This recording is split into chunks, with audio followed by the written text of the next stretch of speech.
എല്ലാ വിദ്യാർത്ഥികൾക്കും പുതിയൊരു വീഡിയോയിലേക്ക് സ്വാഗതം. ഈ വർഷത്തെ +1 vocational higher secondary transfer allotment result പ്രസിദ്ധീകരിച്ചു. വിദ്യാർത്ഥികൾക്ക് vhscap.kerala.gov.in എന്ന വെബ്സൈറ്റ് ഓപ്പൺ ചെയ്തുകൊണ്ട് കാൻഡിഡേറ്റ് ലോഗിൻ എന്നുള്ള ലിങ്കിൽ ക്ലിക്ക് ചെയ്തുകൊണ്ട് നിങ്ങളുടെ യൂസർ നെയിമും പാസ്വേഡും നൽകി ലോഗിൻ ചെയ്തുകൊണ്ട് നിങ്ങൾക്ക് നിങ്ങളുടെ റിസൾട്ട് അറിയാവുന്നതാണ്. യൂസർ നെയിം എന്നുള്ളിടത്ത് നിങ്ങളുടെ മൊബൈൽ നമ്പറും അതുപോലെ പാസ്വേഡും നൽകി അതുപോലെ തന്നെ ഇവിടെ ജസ്റ്റ് നിങ്ങൾക്ക് കുറച്ച് ഇംഗ്ലീഷ് അക്ഷരം കാണാം. അപ്പോൾ ആ ഒരു നമ്പർ ഇവിടെ ടെക്സ്റ്റ് ഫ്രം ഇമേജ് എന്നുള്ള ആ ഒരു ഭാഗത്ത് ടൈപ്പ് ചെയ്യുകയും അതിനുശേഷം ലോഗിൻ ചെയ്യുകയും ചെയ്യുക. ലോഗിൻ ചെയ്ത് കഴിഞ്ഞാൽ നിങ്ങൾക്ക് ട്രാൻസ്ഫർ അലോട്ട്മെൻറ്റ് റിസൾട്ട് എന്ന് പറഞ്ഞുകൊണ്ട് ലിങ്ക് കാണാൻ പറ്റും. ആ ഒരു ലിങ്കിൽ ക്ലിക്ക് ചെയ്തുകൊണ്ട് വിദ്യാർത്ഥികൾക്ക് അലോട്ട്മെൻറ്റ് ലഭിച്ചിട്ടുണ്ടോ ഇല്ലയോ എന്നുള്ള കാര്യം മനസ്സിലാക്കാൻ സാധിക്കുന്നതാണ്. ട്രാൻസ്ഫർ അലോട്ട്മെൻറ്റ് ലഭിച്ച വിദ്യാർത്ഥികൾ ട്രാൻസ്ഫർ അലോട്ട്മെൻറ്റ് ഡീറ്റെയിൽസ് എന്നുള്ള ലിങ്കിൽ ക്ലിക്ക് ചെയ്ത് നിങ്ങളുടെ അലോട്ട്മെൻറ്റ് ലെറ്റർ ഡൗൺലോഡ് ചെയ്തെടുക്കേണ്ടതാണ്. അതിനുശേഷം വിദ്യാർത്ഥികൾക്ക് ഈ ഒരു ജൂലൈ 1-ാം തീയതി വരെ അലോട്ട്മെൻറ്റ് ലഭിച്ച സ്കൂളിൽ അല്ലെങ്കിൽ കോഴ്സിലേക്ക് നിങ്ങൾക്ക് മാറാൻ സാധിക്കുന്നതായിരിക്കും.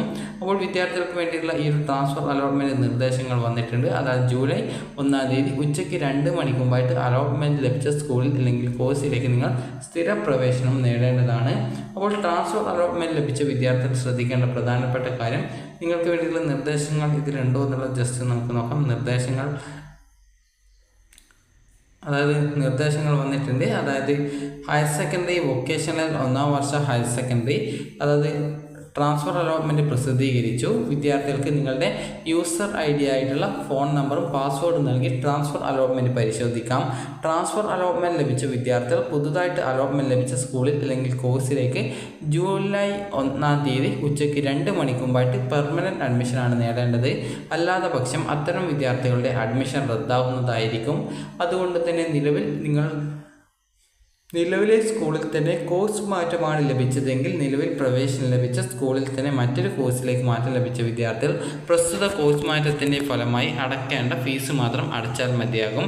അത് ഹയർ ഓപ്ഷൻ ആണെങ്കിൽ മാത്രമാണ് ആ ഒരു രീതിയിൽ ഫീസ് വരികയുള്ളൂ. അതുപോലെ ഒരേ കോഴ്സിൽ തന്നെ സ്കൂൾ മാറ്റം ലഭിച്ച വിദ്യാർത്ഥികളാണെങ്കിൽ നിലവിൽ പ്രവേശനം നേടിയ അതേ കോഴ്സിൽ മറ്റൊരു കോഴ്സിലേക്ക് മാറ്റം ലഭിച്ച വിദ്യാർത്ഥികൾ റവന്യൂ വിഹിതം ഒഴികെ മറ്റ് ഫീസ് പുതുതായി ചേർന്ന സ്കൂളിൽ അടയ്ക്കേണ്ടതാണ്. അടുത്തതായിട്ടുള്ളത് പുതിയ സ്കൂളിൽ മറ്റൊരു കോഴ്സിൽ പ്രവേശനം ലഭിച്ച വിദ്യാർത്ഥികൾ. അപ്പോൾ മറ്റൊരു കോഴ്സിൽ പുതിയ സ്കൂളിലേക്ക് മാറ്റം ലഭിച്ച വിദ്യാർത്ഥികൾ റവന്യൂ വിഹിതം ഒഴികെ മുഴുവൻ ഫീസും പുതുതായി ചേർന്ന സ്കൂളിൽ അടയ്ക്കേണ്ടതാണ്.